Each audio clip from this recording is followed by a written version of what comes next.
Il existe un texte qui décrit ceci. Le ciel s'éteint en plein jour. L'obscurité devient si épaisse qu'on ne distingue plus sa propre main. Aucune lampe ne s'allume, aucune allumette ne prend. Dehors, l'air est devenu irrespirable, et celui qui ouvre sa fenêtre pour regarder meurt sur le coup. Une seule chose éclaire encore, une bougie de cire bénite. Une seule suffit pour les 3 jours. L'éclair entre dans la maison sans l'éteindre. La terre tremble jusque dans ses fondations, et le meuble sur lequel elle brûle reste immobile. Autour de cette bougie, une famille serrée. C'est tout ce qui protège. Et au matin du 4e jour, le soleil se relève. Ce texte a été prononcé à voix haute dans une ferme de Bretagne le 4 janvier 1884 par une paysanne de 33 ans qui savait tout juste lire et écrire, allongée dans sa chambre devant quelques personnes qui prenaient des notes. Elle s'appelait Marie-Julie Jahenny. Et c'est d'elle que vient absolument tout ce que vous avez pu entendre sur les 3 jours de ténèbres. Y compris ce qu'on attribue aujourd'hui à des noms beaucoup plus célèbres que le sien. Il en reste quelque chose d'ailleurs. Dans beaucoup de maisons de campagne, en France, il y a encore un tiroir où l'on garde une bougie qu'on n'allume jamais. Une grosse bougie de cire jaune, un peu tordue, baignée à l'église un 2 février. Elle passe parfois d'une génération à l'autre, sans que personne ne sache très bien pourquoi on y tient. Si vous demandez à ceux qui la gardent à quoi elle sert, la réponse vient tout de suite, et elle est toujours la même. Elle sert pour les 3 jours. Alors, allons voir ces textes de près. D'où ils sortent, qui les a prononcés, et ce qu'on y a rajouté en chemin.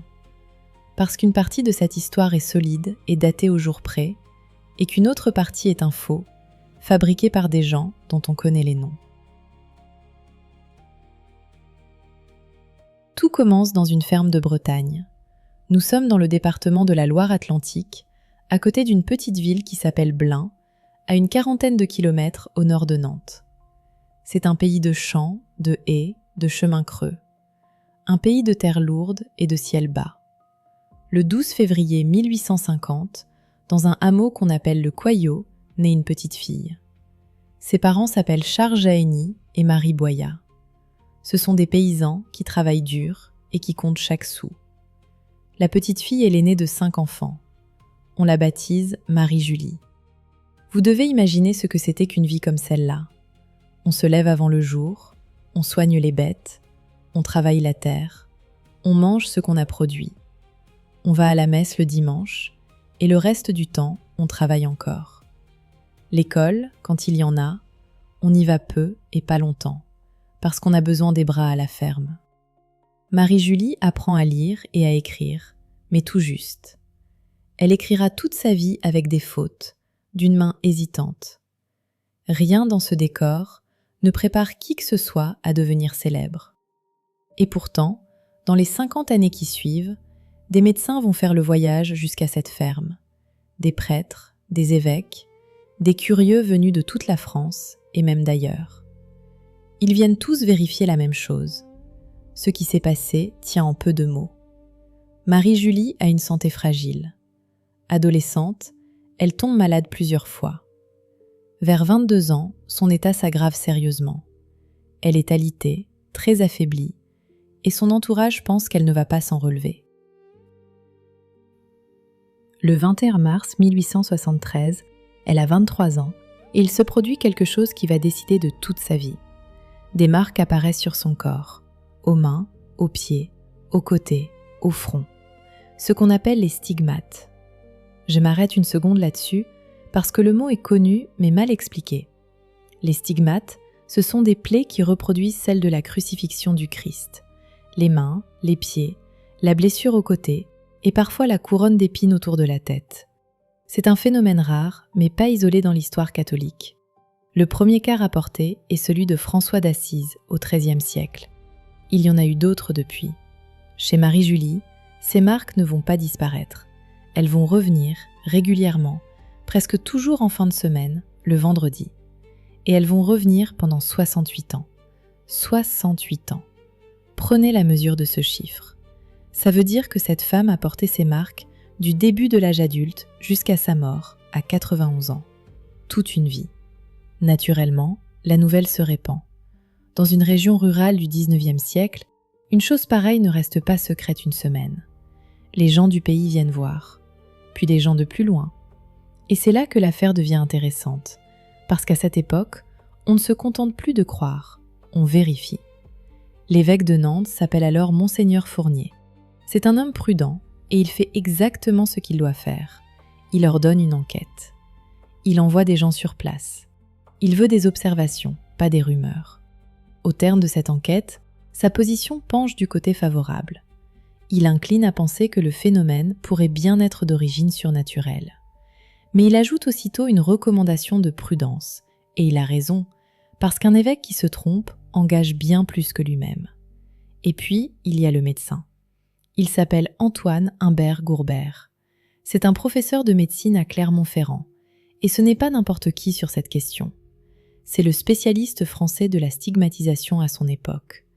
Il a consacré des années et des ouvrages entiers à recenser et examiner ces cas dans toute l'Europe. Il en a vu beaucoup et il en a démasqué. Il vient à Blain. Il examine Marie-Julie. Il regarde les plaies, il observe, il pose des questions. Et voici sa conclusion dans ses propres mots. Il n'y a pas de fraude à la frauder. La frauder, c'est le nom du lieu où elle vit désormais, une petite ferme un peu à l'écart. Et c'est sous ce nom-là que toute son histoire va passer à la postérité. Mesurons la portée de cette phrase. Ce médecin reste strictement dans son domaine. Il parle des plaies, de leur aspect, de leur comportement, et il conclut sur un seul point, le seul qui le regarde. Elles sont authentiques. Personne ne les fabrique, personne ne les entretient avec un objet. Le reste, la question de savoir qui parle à travers cette femme, il la laisse à d'autres. C'est une phrase de médecin, prudente, et c'est justement pour ça qu'elle a du poids. À partir de ce moment-là, Marie-Julie Jahenny va vivre allongée, ou presque, pendant des décennies. Elle reste dans sa ferme. Elle ne cherche pas la lumière, elle ne voyage pas, elle ne fonde rien. Elle mange très peu. Sur ce point, les témoignages parlent de périodes de jeûne extraordinairement longues, et je vous les rapporte comme ce qu'ils sont, des témoignages de son entourage, pas des mesures faites dans un hôpital. Et régulièrement, elle entre dans ce qu'on appelle des extases. Là encore, expliquons le mot simplement. Une extase, dans ce contexte, c'est un état où la personne cesse de répondre à ce qui l'entoure. Elle ne réagit plus au bruit, on peut lui parler, elle n'entend pas. Elle a les yeux ouverts, elle parle, mais elle s'adresse à quelqu'un que les autres ne voient pas. Et pendant ce temps-là, les gens présents dans la pièce prennent des notes. C'est capital pour la suite, alors retenez bien ce détail. Tout ce qui nous reste d'elle, ce sont des paroles prononcées à voix haute, dans une ferme, devant des témoins qui écrivaient. On compte plus de 3000 de ces extases, entre 1873 et sa mort en 1941. 3000, répartis sur presque 70 ans. Elle meurt le 4 mars 1941 à 91 ans. Elle est enterrée au cimetière de Blain, où sa tombe se visite encore. Sa maison, elle, est devenue un lieu de pèlerinage. Maintenant, je dois vous dire l'autre partie du dossier, celle qu'on ne vous dit presque jamais. L'histoire de Marie-Julie Jahenny avec l'Église n'est pas une histoire simple, et elle ne s'est pas bien terminée. Son premier confesseur, l'abbé David, est aussi celui qui a transcrit les premières extases. En juillet 1877, il est écarté. On lui retire l'accès. Monseigneur Fournier, l'évêque plutôt favorable, meurt. Son successeur, Monseigneur Lecoq, n'a pas du tout la même appréciation du dossier. Sous lui, la position officielle se durcit nettement et des sanctions sont prises. Et il faut dire le principal. À ce jour, aucune cause de béatification n'a jamais été ouverte pour Marie-Julie Jahenny. Aucune. Vous lirez parfois le contraire sur Internet. C'est faux. L'Église catholique, donc, ne s'est jamais prononcée en faveur de ces révélations. Elle ne les a pas condamnées comme un faux non plus. Elle ne les a pas reprises à son compte. Elle les a laissées de côté. C'est important, et je préfère vous le dire plutôt que de rendre l'histoire plus jolie qu'elle ne l'est. Je vous le dis maintenant, au début, pour qu'on avance ensemble avec les yeux ouverts. Parce qu'il y a une question qu'il faut se poser honnêtement, et le plus tôt sera le mieux. Pourquoi prêter la moindre attention à des textes comme ceux-là ? Après tout, l'histoire est pleine de gens qui ont annoncé la fin du monde. Ils avaient tous tort. C'est même la seule chose qu'on puisse dire avec certitude de tous ceux qui ont donné une date. Elle est passée. Alors pour être juste, il faut regarder s'il existe, quelque part dans ce dossier, un seul cas où quelqu'un a annoncé une chose précise, vérifiable et où cette chose est arrivée. Une prédiction assez précise pour qu'on puisse la confronter aux faits. Il en existe un, et ce n'est pas en France. Cet homme s'appelait Alois Irrmayer. Il est né le 8 juin 1894 en Haute-Bavière, dans le sud de l'Allemagne, et il n'avait absolument rien d'un mystique. Son métier, c'était de creuser des puits. Il était aussi sourcier, c'est-à-dire qu'on l'appelait pour trouver l'eau avant de creuser. En 1928, il s'installe à Freilassing, une petite ville tout près de la frontière autrichienne, et il y travaille à son compte. Pendant la Seconde Guerre mondiale, les gens de la région commencent à venir le voir pour deux choses.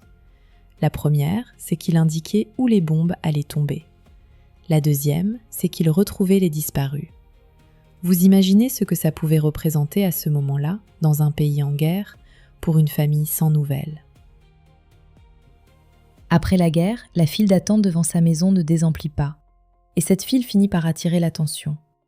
En 1947, un homme nommé Marcus Festenthaler porte plainte contre lui. Le motif ? Escroquerie et exercice illégal de la voyance à but lucratif. On l'accuse, en clair, d'être un charlatan qui profite de la détresse des gens. Alois Irrmayer se retrouve donc devant un tribunal, un vrai tribunal, avec un juge, des témoins, un procès verbal. C'est exactement ce qu'il faut. Quelqu'un qui prétend voir se retrouve enfin dans un endroit où l'on doit prouver. Le tribunal entend les témoins, et puis il se passe une chose que le compte-rendu a retenue. Irrmayer se met à décrire, devant la cour, les vêtements que porte ce jour-là l'épouse du juge. Non pas ce qu'elle portait la veille, ni une description vague. Les vêtements qu'elle porte à cet instant précis. Et il ajoute ce qu'elle est en train de faire pendant que l'audience se déroule. Elle n'est pas dans la salle, il ne l'a jamais vue, il est acquitté. Nous sommes ici dans une affaire judiciaire, avec un plaignant, une date, un jugement. Ça ne prouve rien sur la fin du monde, et je ne vais pas prétendre le contraire. Mais ça établit une chose, et cette chose est solide. Cet homme-là a été accusé publiquement d'être un imposteur, il a été mis à l'épreuve, et il a passé l'épreuve. C'est pour ça qu'on continue à le lire. Et vous allez le retrouver dans un moment, parce que lui aussi a décrit 3 jours d'obscurité, avec des mots étonnamment proches de ceux d'une paysanne bretonne dont il n'avait, selon toute vraisemblance, jamais entendu parler. Maintenant, remontons à la source. D'où vient cette histoire de 3 jours de ténèbres ? Elle ne commence ni en Bretagne, ni en Bavière. Elle commence dans la Bible, et plus précisément dans un passage que beaucoup d'entre vous connaissent sans y avoir prêté attention. Le livre de l'Exode raconte la sortie d'Égypte. Le peuple hébreu est retenu en esclavage, Moïse demande sa libération, Pharaon refuse. Suivent alors les 10 plaies d'Égypte. La 10e est la plus connue, mais c'est la 9e qui nous intéresse. Chapitre 10. Écoutez le texte. Le Seigneur dit à Moïse, « Étends ta main vers le ciel, et qu'il y ait des ténèbres sur le pays d'Égypte, si épaisses qu'on les touche. » Retenez cette image, des ténèbres qu'on peut toucher, une obscurité qui aurait une épaisseur, une matière. Le texte continue. « Il y eut d'épaisses ténèbres dans tout le pays d'Égypte pendant 3 jours. On ne se voyait pas l'un l'autre, et personne ne se leva de sa place pendant 3 jours. » Et voici la dernière phrase, celle qui explique tout le reste. « Mais tous les enfants d'Israël avaient de la lumière dans les lieux où ils habitaient. » Vous avez tout dans ces 3 versets. La durée, 3 jours. L'obscurité épaisse. Le fait que personne ne bouge, que personne ne sort. Et surtout, cette chose extraordinaire. Au même moment, au même endroit, dans les maisons de ceux qui appartiennent à Dieu, il y a de la lumière. Toute la prophétie des 3 jours de ténèbres tient déjà là, dans un texte vieux de plusieurs milliers d'années. Les mystiques du XIXe siècle n'inventent pas ce schéma. Ils décrivent ce qu'ils disent voir en s'appuyant sur ce modèle, parce que c'est le modèle qu'ils connaissent par cœur. Il y a d'autres passages de la Bible qu'on cite dans cette affaire. Dans l'évangile de Matthieu, au chapitre 24, le Christ annonce que le soleil s'obscurcira avant que paraisse dans le ciel le signe du Fils de l'homme. Le prophète Amos écrit « Je ferai coucher le soleil en plein midi ». Et l'Apocalypse, à 2 reprises, décrit un soleil devenu noir et un royaume plongé dans les ténèbres. Mais je dois être précis, parce que c'est important. Aucun de ces textes bibliques ne parle de bougies bénites. Aucun ne donne les consignes que vous allez entendre. Aucun ne décrit 3 jours consécutifs comme la version moderne les décrit. Tout ce qui fait le détail concret de cette prophétie, le cierge, le meuble, la fenêtre, tout cela vient d'ailleurs. Ça vient de ce qu'on appelle des révélations privées, c'est-à-dire des choses que des personnes ont dit recevoir personnellement. Et une révélation privée, dans l'Église catholique, n'oblige personne à y croire. Je reviendrai là-dessus à la fin, parce que c'est une des clés de toute cette histoire. Alors, comment est-on passé de l'Exode à la bougie de cire dans le tiroir ? Il y a un chemin, et ce chemin, on peut le suivre. Le premier nom, ce n'est pas Marie-Julie Jahenny. C'est une femme qui est morte 13 ans avant sa naissance et qui vivait à Rome. Elle s'appelait Anna Maria Taighi. Elle naît le 29 mai 1769 à Sienne, en Toscane, sous le nom d'Anna Maria Gianetti. Ses parents tiennent une boutique d'apothicaire, ce qu'on appellerait aujourd'hui une pharmacie. Ils font faillite. Ruinés, ils descendent à Rome pour trouver du travail. Elle épouse un homme qui s'appelle Domenico Taighi. C'est un domestique au service d'une grande famille romaine, les Chigi. Les biographes le décrivent comme un homme pieux, mais au caractère rude et difficile. Ils auront 7 enfants. Telle est toute sa condition sociale. Une femme du peuple, pauvre, mariée à un domestique, mère de 7 enfants, dans le Rome du début du XIXe siècle. Elle n'a ni instruction, ni fortune, ni relation. Et pourtant, des cardinaux vont venir la consulter chez elle. Le pape Léon XII, le pape Grégoire XVI, la mère de Napoléon Bonaparte, Laetitia, et l'oncle de Napoléon, le cardinal Fesch. La raison tient à une chose que ses contemporains ont décrite sans jamais parvenir à l'expliquer.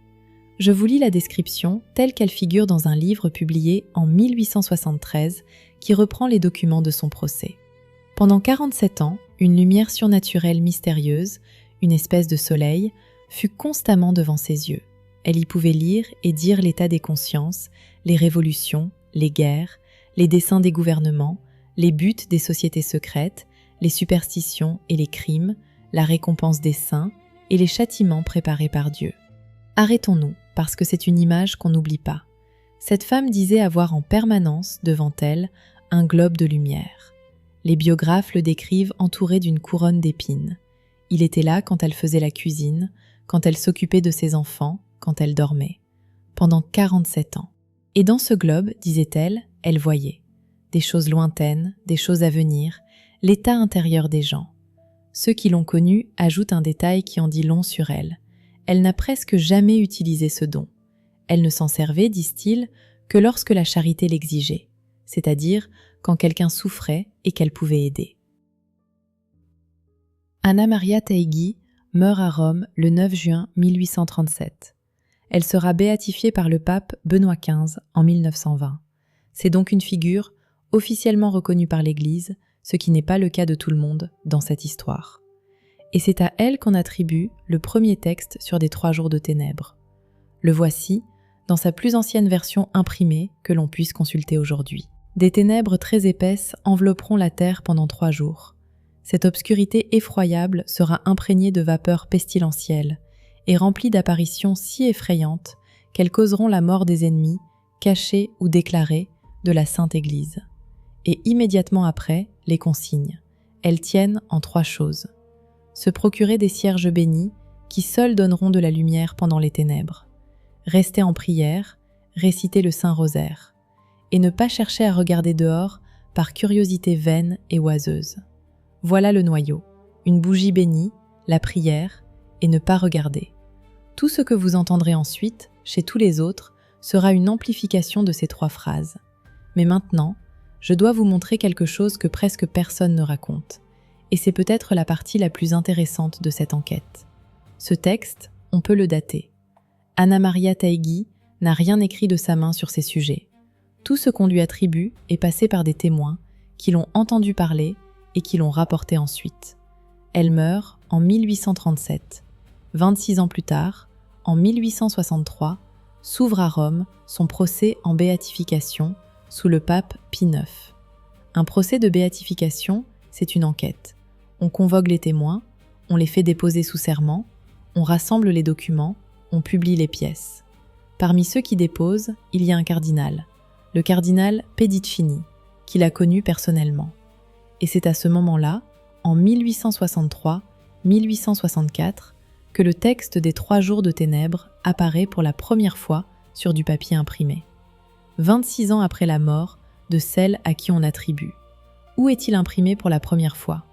La réponse va peut-être vous surprendre. À Paris. Le livre s'appelle « L'avenir dévoilé ». Le texte se trouve dans le premier tome, à la page 53. Je le sais parce qu'un autre livre le cite. En 1873, un religieux nommé Gaudentius Rossi publie à Boston, aux États-Unis, une grosse compilation de prophéties intitulée « La trompette chrétienne ». C'est un ouvrage sérieux dans sa méthode. À chaque fois qu'il cite un texte, il indique d'où il le sort. Et pour les 3 jours de ténèbres, il indique cette page 53 d'un livre parisien. C'est ce livre américain de 1873 qui va lancer la prophétie dans le monde entier. C'est par lui qu'elle passe en langue anglaise, puis qu'elle revient, puis qu'elle se répand partout. Autrement dit, la prophétie des 3 jours de ténèbres, telle que vous la connaissez, est née dans un livre français des années 1860, et elle a fait le tour du monde à partir d'un livre américain de 1873.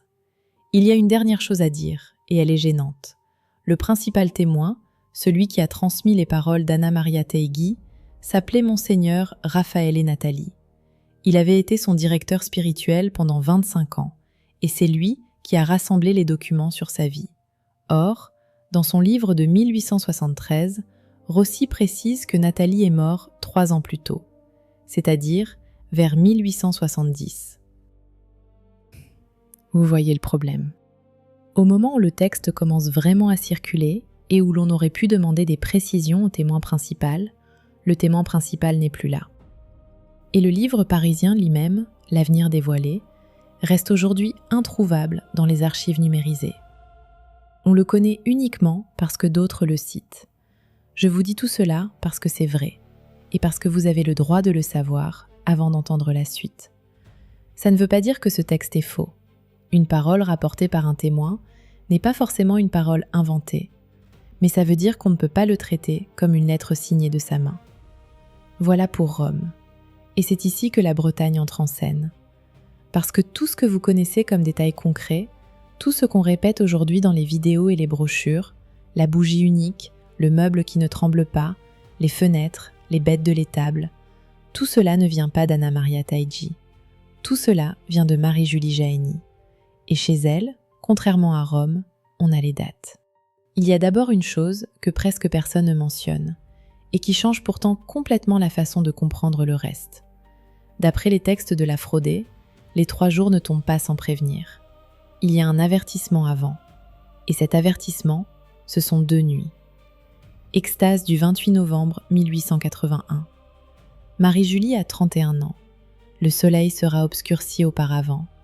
Avant-garde des vraies ténèbres qui arriveront 37 jours après, les signes de l'obscurité du soleil, et des signes de la terre et de la tempête annoncée. Relisons cette phrase parce qu'elle est dense. Il y aurait d'abord un obscurcissement du soleil, une avant-garde, dit le texte, un signe avant-coureur, et les vraies ténèbres viendraient environ 37 jours plus tard. 37 jours, un peu plus d'1 mois. Il existe un autre passage du même ensemble de textes qui décrit ce que seraient ces 2 nuits d'avertissement. Écoutez la différence de ton, c'est un texte plus intime que les autres. Le Seigneur me presse de vous faire passer ses paroles et ses volontés. Le jour de ces ténèbres sera encore supportable, malgré l'obscurité. Mais si le jour est calme, la nuit sera violente. Et pendant les 2 nuits, des cris sortiront on ne saura d'où. On n'entendra point de pas, ni de marche sur la terre. La nuit, la bougie bénite, comme le cierge, ne devront pas être éteints. Le jour, on pourra s'en passer, par une grâce qui vient du plus loin du cœur de Dieu. Il y a là un détail qui m'a frappé, et je veux vous le signaler parce qu'il en dit long sur la nature de ces textes. Pendant ces 2 nuits d'avertissement, on peut éteindre la bougie dans la journée. C'est autorisé. Le texte prend même la peine de préciser que c'est une grâce. Pendant les 3 jours, non, jamais. Une prophétie inventée ne s'embarrasse pas de ce genre de nuances. Un faussaire écrit un texte terrible et cohérent, il n'écrit pas des exceptions administratives sur l'usage des bougies. Ce genre de détail, en général, vient de quelqu'un qui rapporte ce qu'il a entendu sans chercher à l'arranger. Autre texte, du même ensemble, sur les 2 nuits. Il ne faudra pas mettre la figure au jour par l'ouverture d'une porte. Il y aura un envoi de Dieu, sous la forme d'un éclair brûlant, qui obscurcirait l'œil humain. Ne pas mettre son visage dans l'entrebâillement d'une porte. C'est extraordinairement précis, et vous allez voir que cette idée revient encore et encore chez tout le monde. Il y a enfin, 1 an plus tard, une extase du 15 juin 1882 qui parle d'un premier jour de ténèbres distinct des autres. Ce jour de ténèbres et d'éclairs, ce sera le premier que j'enverrai pour convertir les impies et voir si un grand nombre reviendra à moi avant le grand orage qui suivra de près. Et cette précision qui règle la question. Mes enfants, ce premier jour n'ôtera rien des 3 autres marqués et décrits. Ce premier jour, dit le texte, ne remplace pas les 3 autres, il les annonce. Maintenant, arrivons-en au texte central. C'est une extase datée du 4 janvier 1884. Marie-Julie a 33 ans. Elle est allongée dans sa ferme de la Fraudée, entourée de quelques personnes qui écrivent. C'est de ce texte-là que vient absolument tout ce que vous connaissez. Chaque détail que vous avez pu entendre ailleurs, sur n'importe quel support, remonte à ces quelques lignes prononcées un jour de janvier dans une ferme bretonne. Le voici, je vous le lis en entier. Il y aura 3 jours de ténèbres physiques. Pendant 3 jours moins une nuit, il y aura une nuit continuelle. Les cierges de cire bénis pourront seuls donner de la lumière en cette terrible obscurité. Un seul suffira pour les 3 jours. Mais dans les maisons des impies, ils ne donneront aucune clarté. Notez déjà 3 choses. 3 jours moins une nuit. C'est une durée bizarre, tordue, imparfaite. Elle tombe juste à côté des 72 heures rondes. Personne n'invente ça pour faire joli.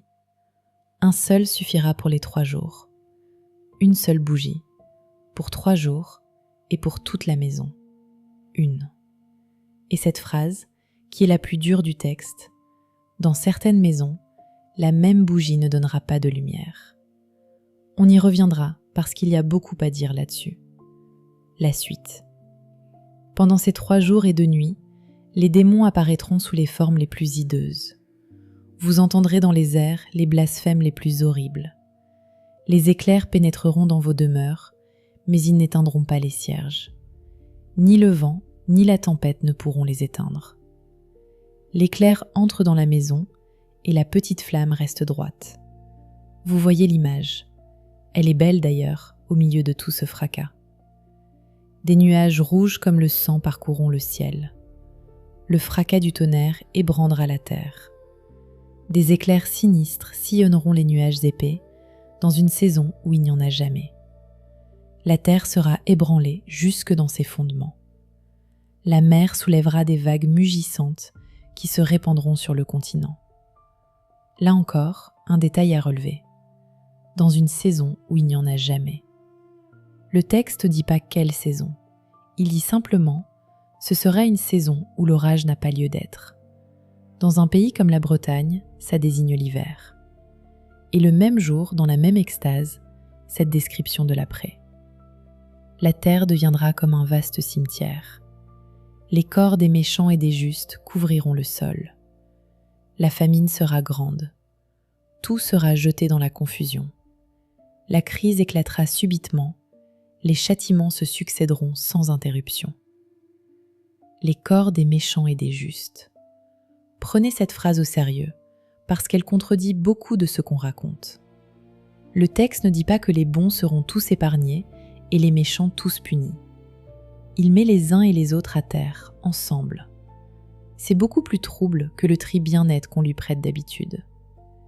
Il existe 2 autres extases, antérieures de 2 ans, qui complètent le tableau. Elles sont datées du 20 septembre et du 8 décembre 1882. Celle du 20 septembre. La terre sera couverte de ténèbres, et l'enfer sera lâché sur la terre. Le tonnerre et les éclairs feront mourir de peur ceux qui n'ont ni foi ni confiance. Pendant ces 3 jours d'obscurité terrifiante, aucune fenêtre ne doit être ouverte, car personne ne pourra voir la terre et la couleur terrible qu'elle aura en ces jours de châtiment, sans mourir sur le coup. Le ciel sera en feu, la terre se fendra. Pendant ces 3 jours de ténèbres, que le cierge béni soit allumé partout. Aucune autre lumière ne brillera. La couleur terrible qu'elle aura. Je bute sur cette formule à chaque fois que je la relis. Le texte laisse de côté les monstres et les scènes d'Apocalypse. Il retient une seule chose, et c'est une couleur. Celle que la terre aurait ces jours-là, et qu'un œil humain ne supporterait pas. Une description, on l'écoute et on passe. Une couleur qu'on ne nomme pas, votre esprit va essayer de l'imaginer, et il n'y arrivera pas de la soirée. Et voici maintenant l'extase du 8 décembre 1882, celle qui contient les images les plus concrètes de toute cette affaire. Les cierges de cire bénite seuls donneront de la lumière durant cette horrible obscurité. Un seul cierge suffira pour la durée de cette nuit d'enfer. Dans les maisons des méchants et des blasphémateurs, ces cierges ne donneront aucune lumière. Puis ceci, tout tremblera, excepté le meuble sur lequel brûlera le cierge béni. Celui-ci ne tremblera pas. Vous vous regrouperez tous autour, avec le crucifix et mon image bénite. C'est cela qui éloignera de vous cette terreur. C'est, à mon sens, la plus belle image de tout le dossier. Le monde tremble, la terre s'ouvre, la mer monte, le tonnerre casse le ciel. Et dans une maison, il y a une table de ferme en bois. Sur cette table, une bougie. Et cette table-là ne bouge pas. Autour, une famille serrée les uns contre les autres. C'est une image d'abri, bien plus qu'une image de fin du monde. Le texte ajoute une dernière chose, et c'est celle qui trahit le plus clairement d'où viennent ces mots. Il promet que les animaux seront protégés, les bêtes affamées de l'étable, et il précise qu'il sera impossible d'ouvrir une seule porte. Retenez ce détail sur les animaux, on va y revenir dans un instant, parce qu'il explique presque tout. Enfin, une dernière précision qui vient d'un autre passage. Les 3 jours, dit-elle, tomberaient un jeudi, un vendredi et un samedi. Et le texte donne la raison, qui n'a rien d'un hasard de calendrier. Le jeudi, c'est le jour du Saint-Sacrement, le jour où le Christ institue l'Eucharistie. Le vendredi, c'est le jour de la croix, le jour de la crucifixion. Le samedi, c'est le jour de la Vierge. Cette prophétie suit donc le déroulé de la Semaine Sainte, la semaine de Pâques. 3 jours qui vont de la dernière scène à la veille de la résurrection. C'est une clé de lecture. Ces 3 jours-là ont la forme d'un tombeau. Et un tombeau, dans cette grammaire-là, c'est ce qu'on ouvre le 3e jour. Restent les consignes elles-mêmes. Qu'est-ce que ces textes demandent concrètement ? Elles se ramènent à 2 choses, une interdiction et un geste. L'interdiction d'abord, parce que c'est elle qui frappe tout le monde. Ne pas regarder dehors. Cette consigne est la plus constante de tout le dossier. Elle est chez tout le monde, dans tous les pays, à toutes les époques, et c'est probablement le point de convergence le plus troublant de cette enquête. Chez Anna Maria Taigui, à Rome, dans le texte de 1863, ne pas chercher à regarder dehors par curiosité vaine et oiseuse. Chez Marie-Julie Jahenny, en Bretagne, en 1882. Aucune fenêtre ne doit être ouverte, personne ne pourra voir sans mourir sur le coup. Et dans les textes attribués à Alois Irrmayer, en Bavière, au milieu du XXe siècle, la même chose, dite avec les mots d'un homme du peuple et d'un pays en guerre. Il ne faudra pas sortir de chez soi. Celui qui respirera la poussière dehors mourra. Il ne faudra pas ouvrir les fenêtres, il faudra les couvrir complètement avec du papier noir. Après 72 heures, tout sera fini. Je le dis encore une fois, ne sortez pas de la maison, ne regardez pas par les fenêtres. Vous entendez la différence de style ? Jahenny parle en images. Irmayer parle comme un homme qui a vu la guerre. La poussière, le papier noir sur les vitres, le décompte des heures. 2 langues différentes, la même consigne.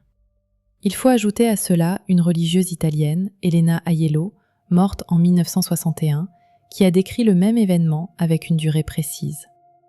Des nuages incandescents et une tempête de feu passeront sur le monde entier. Le châtiment sera le plus terrible que l'humanité ait connu. Il durera 70 heures. 70 heures chez une Italienne, 72 chez un Bavarois. 3 jours moins une nuit chez une Bretonne. Ce sont, à peu de choses près, les mêmes 3 jours. Et il y a un dernier témoignage, plus récent, qui vient d'Espagne. Une jeune fille de Garabandal, Conchita, dans les années 60, décrit ce qui viendrait avec une phrase très courte et très moderne. Le châtiment viendra directement de Dieu. Machines et moteurs cesseront de fonctionner. Une vague de chaleur, une soif qu'on ne peut étancher, le désespoir, des luttes. C'est alors que l'on comprendra que c'est Dieu seul qui aura permis tout cela. Les moteurs qui s'arrêtent. Une adolescente des années 60 ne parle plus de démons dans les airs. Elle parle de ce qui, dans son monde à elle, représente la puissance des hommes, les machines. Et elle dit qu'elle s'arrête. Chaque époque décrit la catastrophe avec ce qu'elle a sous les yeux. Et puis, il y a le geste. C'est lui, bien plus que l'interdiction, qui est au cœur de cette prophétie. Un cierge de cire béni, allumé. Et là, je voudrais vous montrer quelque chose que je n'ai vu nulle part ailleurs et qui a complètement changé ma façon de lire ces textes. On présente toujours cette bougie comme un objet extraordinaire, un objet de fin du monde, quelque chose qu'on sortirait pour l'Apocalypse. La réalité est beaucoup plus simple et beaucoup plus intéressante. Cette bougie, en France, dans les campagnes, tout le monde en avait une, et on allumait régulièrement. C'est le cierge de la Chandeleur. La Chandeleur, c'est le 2 février. Aujourd'hui, la plupart des gens y voient une fête de crêpes. À l'origine, et le nom le dit, c'est la fête des chandelles. Ce jour-là, à l'église, on bénissait les cierges de l'année. Voici ce qu'on en faisait. On rapportait son cierge chez soi et on faisait très attention à le garder allumé sur tout le chemin du retour. Il y avait un dicton en Franche-Comté qui disait « Celui qui la rapporte chez lui allumé, pour sûr ne mourra pas dans l'année ». Ensuite, on le rangeait. Et on le ressortait dans une circonstance précise, l'orage. Quand l'orage éclatait, dans les fermes françaises, on allumait le cierge de la Chandeleur. On le posait à la fenêtre ou bien sur la table, et la famille se rassemblait autour en priant pour que la foudre s'éloigne. Vous avez bien entendu, le cierge béni, l'orage, posé sur la table, la famille rassemblée autour. C'est mot pour mot la scène de l'extase du 8 décembre 1882. Et ce n'est pas fini. On attribue aussi à ce cierge le pouvoir de protéger les gens et leurs troupeaux, d'écarter les maladies et d'adoucir l'agonie des mourants. Les troupeaux. Souvenez-vous du détail sur les bêtes affamées de l'étable que je vous avais demandé de retenir. Il faut ajouter la question de la cire parce qu'elle n'est pas anodine non plus. Les textes insistent. Le cierge doit être de cire pure. Mélangé à autre chose, il ne s'allumera pas. Cette exigence a une longue histoire derrière elle. La liturgie catholique demande depuis très longtemps que les cierges de l'autel soient en cire d'abeille. La raison est belle. La cire vient des fleurs, elle est élaborée par les abeilles, elle est pure et parfumée. Les pères de l'Église la comparaient à la chair même du Christ. Rassemblons les morceaux. Marie-Julie Jahenny est une paysanne bretonne. Elle a grandi dans une ferme, avec des bêtes dans l'étable, une table de bois et une mère qui, les soirs d'orage, allumait le cierge de la Chandeleur en rassemblant les enfants autour. Quand elle décrit les 3 jours de ténèbres, elle ne décrit pas un objet magique venu d'ailleurs. Elle décrit le geste le plus familier de sa propre maison. Le geste qu'on faisait quand le ciel devenait noir et qu'on avait peur. Elle le prend et elle l'agrandit aux dimensions du monde entier. Je vais être claire sur ce que ça signifie, parce qu'on pourrait mal me comprendre. Ça veut dire qu'on tient enfin le fil. Cette prophétie plonge ses racines dans la vie réelle des gens qui l'ont reçue. Elle parle leur langue, elle utilise leurs objets, elle reprend leurs gestes. Ça ne la rend pas plus petite pour autant, ça la rend beaucoup plus émouvante. Parce que ce que dit cette prophétie, au fond, une fois qu'on a retiré le tonnerre et les démons, c'est quelque chose de très simple et de très ancien. Quand le ciel devient noir, rentrez chez vous. Allumez une petite lumière. Serrez-vous autour avec ceux que vous aimez. Et attendez que ça passe. C'est ce que faisaient nos grands-parents pendant les orages, longtemps avant qu'on parle de fin du monde. Maintenant, il faut que je vous parle de ce qui ne tient pas. Parce qu'il y a, dans cette histoire, des noms qu'on cite toujours et qui n'ont jamais rien dit. Et je ne peux pas vous avoir raconté tout ce qui précède sans vous dire aussi cela.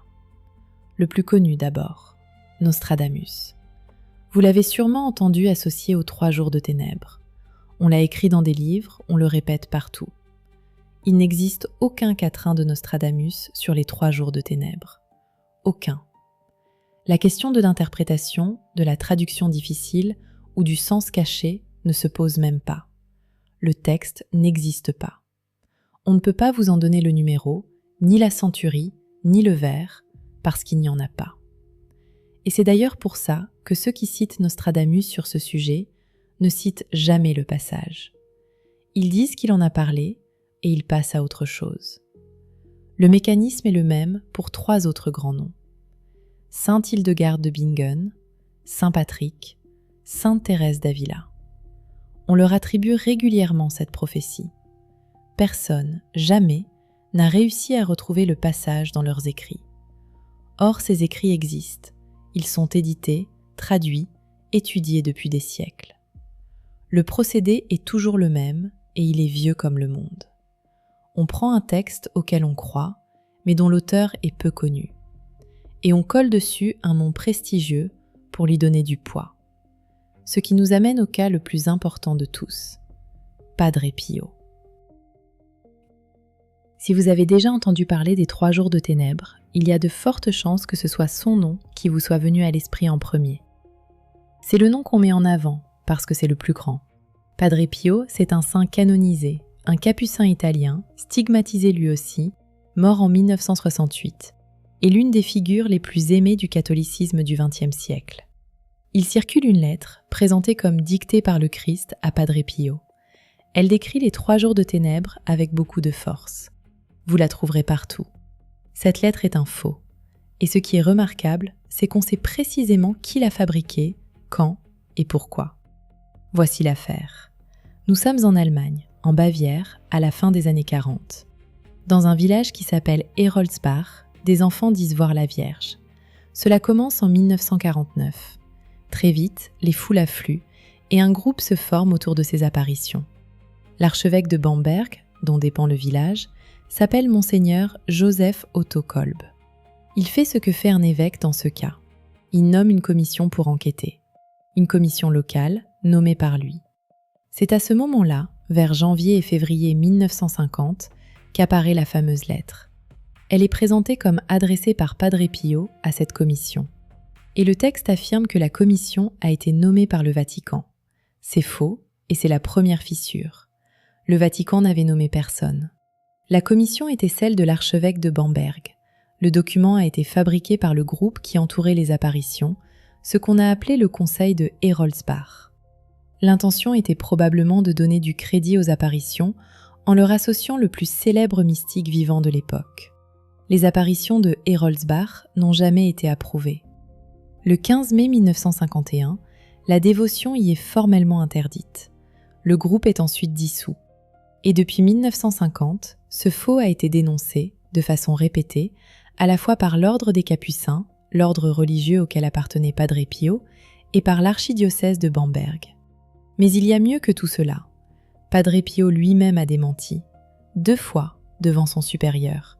Ces mots, tels qu'ils ont été publiés, sont sans ambiguïté. C'est un faux que d'attacher mon nom à une chose pareille. Il a déclaré n'avoir jamais fait, ni jamais eu l'intention de faire, une prophétie de ce genre. Ces démentis ont été publiés dans la revue La Voix de Padre Pio en 1960, puis repris dans la presse catholique la même année. Et il reste un dernier élément, matériel celui-là, qui règle définitivement la question. Depuis 1924, Padre Pio n'écrivait plus. Ses supérieurs le lui avaient interdit, dans une période où l'Église se montrait très méfiante à son égard. Et il a obéi, cela a été documenté. Ce qui signifie que toute lettre présentée comme écrite de sa main après 1924 est, par construction, suspecte. Un dernier détail, et il est savoureux. Quand on examine le contenu de ce faux, on s'aperçoit que le faussaire n'a pas inventé grand-chose. Il a puisé dans un autre texte.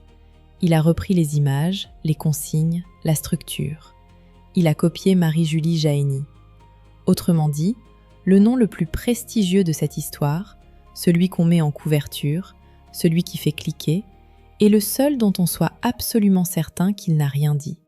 Et le texte qu'on lui prête est démarqué de celui d'une paysanne bretonne dont presque personne ne cite le nom. Je vous dois encore une chose sur Marie-Julie Jahenny elle-même, parce que ce serait malhonnête de démonter les autres et de la laisser intacte. Ces textes posent un vrai problème, ils n'existent qu'en copie. Il n'existe à ce jour aucune édition complète et rigoureuse de l'ensemble de ces extases. On ne sait pas dans le détail si les transcriptions sont littérales ou si elles ont été réécrites par ceux qui prenaient les notes. Le soupçon s'appuie sur un précédent célèbre. Les visions d'Anne-Catherine Emmerich en Allemagne ont été mises en forme par un écrivain, Clemens Brentano, et l'on sait aujourd'hui qu'il y a mis beaucoup de lui-même. Et il y a plus gênant encore. Après sa mort, plusieurs auteurs se sont chargés de publier et de commenter ses prophéties. Ils ont fait quelque chose qu'elles n'avaient pas fait. Ils ont ajouté des dates et ils ont mis des noms propres là où les textes n'en donnaient pas. Ces dates sont passées, ces noms se sont révélés faux, à plusieurs reprises. C'est pour cette raison que je ne vous donnerai aucune date aujourd'hui et que je ne nommerai personne. Non pas par prudence, mais parce que les textes eux-mêmes n'en donnent pas. Quand on les lit dans leur version la plus ancienne, ils parlent de signes, de saisons, de jours de la semaine. Jamais d'une année, jamais d'un pays désigné. Ceux qui ont voulu combler ces blancs se sont tous trompés, sans exception. Voilà où nous en sommes. Un texte central, daté, cohérent, venu d'une femme dont un médecin sérieux a dit qu'elle ne trichait pas. Des voix qui convergent depuis plusieurs pays et plusieurs époques. Et autour, une couche d'ajouts, de faux et de noms empruntés qu'il faut savoir retirer.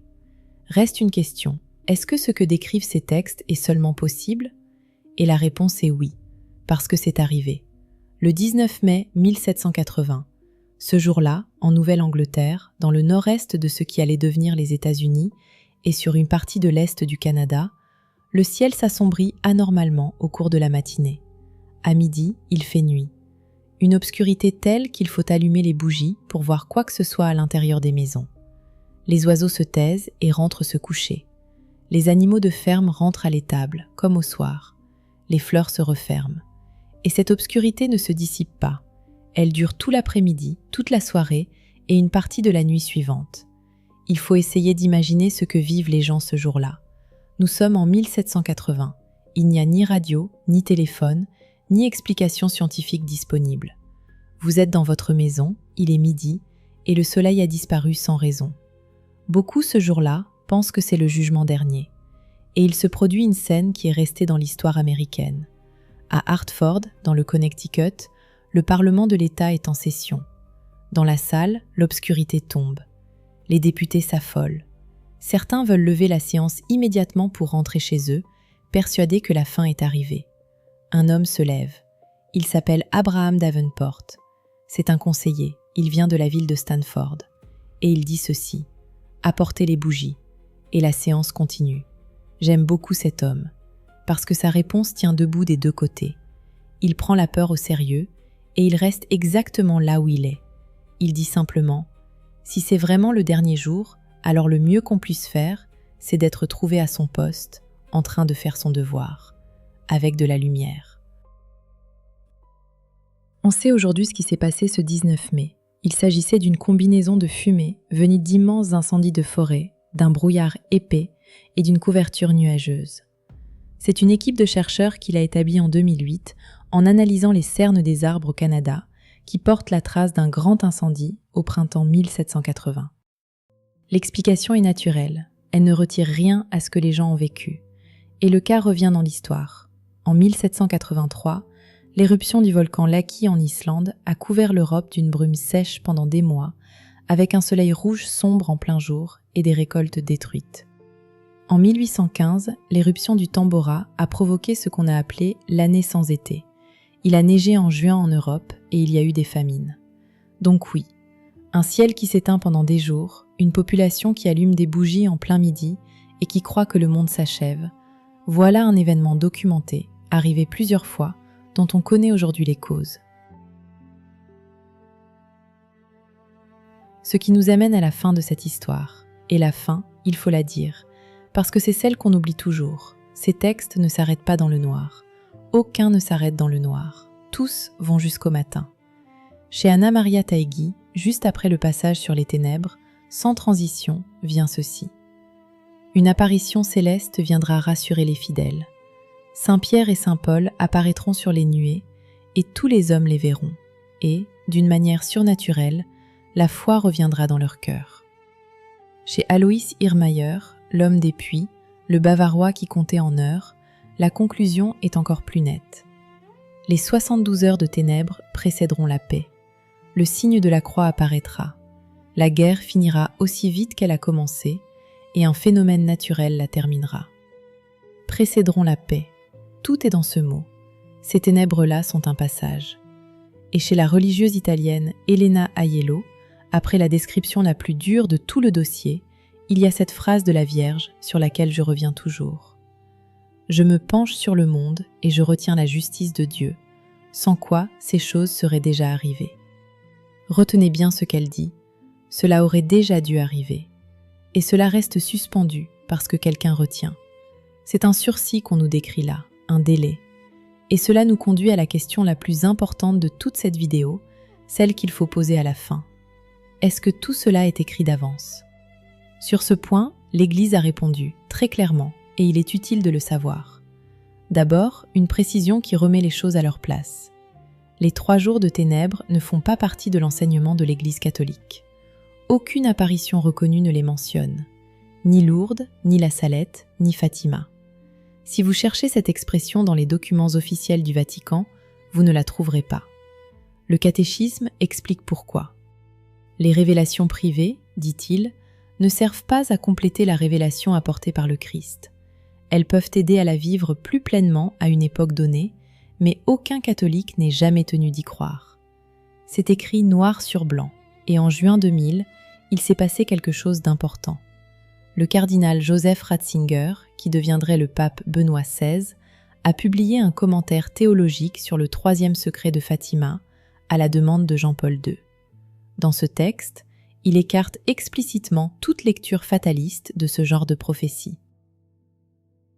Ce qu'il dit, en substance, est ceci. Une vision de l'avenir n'est jamais un film déjà tourné qu'on nous montrerait à l'avance. C'est un avertissement. Et un avertissement existe précisément pour que ceux qui l'annoncent n'arrivent pas.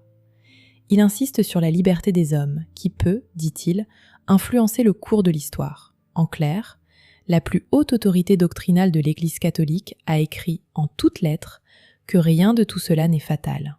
C'est peut-être ce qu'il faut retenir de plus important aujourd'hui. Reste à savoir quoi faire de tout cela.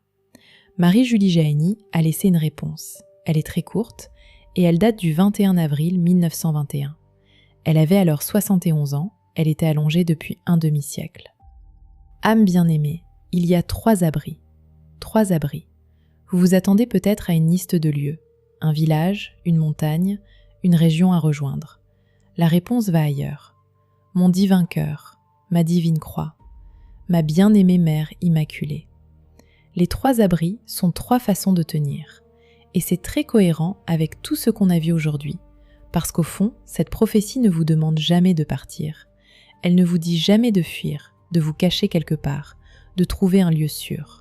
Elle vous dit exactement le contraire. Restez chez vous, fermez la porte, allumez une petite lumière, serrez-vous autour de ceux que vous aimez et tenez. L'abri, c'est ce que vous faites là où vous êtes déjà. Il y a un dernier texte que je veux vous lire et je l'ai gardé pour la fin exprès. Il est daté du 19 août 1878. Marie-Julie avait 28 ans. C'est un conseil simplement, et il parle d'autres ténèbres que celles du ciel. Qu'aurez-vous à faire ? Attendre, prier, faire ce que Dieu veut.